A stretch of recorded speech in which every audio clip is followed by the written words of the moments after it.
بسم الله سلامی خوای گەورەتان لێبێ پێشەچی بە خێراتنتان دەکەم ئەزیێت و مادووبوونتان کێشا لەم ڕێگای دوورەوە هاتوون بۆ خزمەتمان.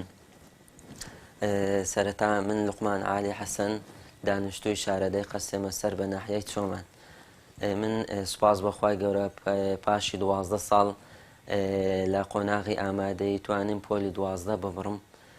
لەم قۆناغەدا ڕووداوگەلێکی زۆر ڕوودا ڕاستی یەکێک لە ڕووداوەکان کەوا پێکێنانی ژیانی هاوسەریم بوو و هەروەها گۆڕینی سێ وەزیری پەروەردە بوو. سەرەتاکان کاک سەفین دزەی هەبوو، دواتر قۆناغی دووەم کاک پشتیوان سادق، ئێستاش دکتۆر ئالان حەمەد سەعید. لەو قۆناغەدا خەڵکانێکی زۆر بەڕاستی ئەیانوت بە سەواز لێبێنیانی بێ ئومێدیان نەکردم، ئەیانوت خوێندن لەم وڵاتەدا سوودی نییە، بەس من ئاواتێکم هەبوو کە وازم هێنا با لە خوێندنەکەم ئەوە ئاواتەکەی من بەدی نەداهات. توانیم بەردەوام بم لەسەر ئاواتەکەم بە هەوڵ و کۆشش و ماندووبوونەکەم. سوپاس بەخوای گەورە لە کۆتاییدا ئامانجی هەبوو.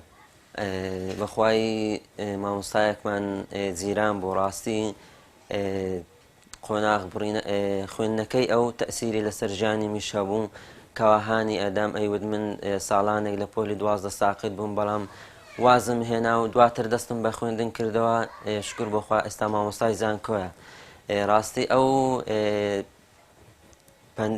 ئەو خوێندنەی ئەو شکستەکانی ئەو چیرۆکی ئەو سەرکەوتنی بە من بەخشی. لەم خوێندنەدا نزیکەی 28 خولم کردووە بە ئیمتیحان تەمهیدیەکانەوە. سوپاس بەخوای گەورە لە کۆتاییدا نەتیجەی هەبوو. بەڕاستی هیچ کاتێک بۆ خوێندن درەنگ نییە، درەنگ بە ئامانجەکەت بگەی باشترە نەوەک هەر نەگەی. بەڕاستی ئینسان هەتا پێی بکرێ و ئاسانکاری بۆ بکرێ واز لە خوێندن نێنێت. ئێستاش ئەموێ ئینشاءالله بچمە قسمی شەریعە، لەوێن دەرێ درێژە بە خوێندنم بدەم. لە 2013ەوە بەشداری تاقیکردنەوەی پۆلی 12م کرد، هەرکە دەست بە هەڵبژاردن کرا من داخلی پۆلی 12 بووم.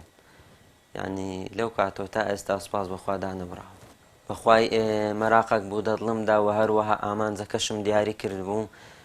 خەڵک سەرەتا زۆر یعنی ئەیوت بەسە واز لە خوێندن بێنە، سوودی نییە، ئەو پارەی بەلاش سەرف مەکە.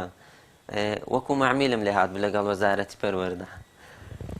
بە سوپاس بەخوای گەورە دواتر دەرچووم.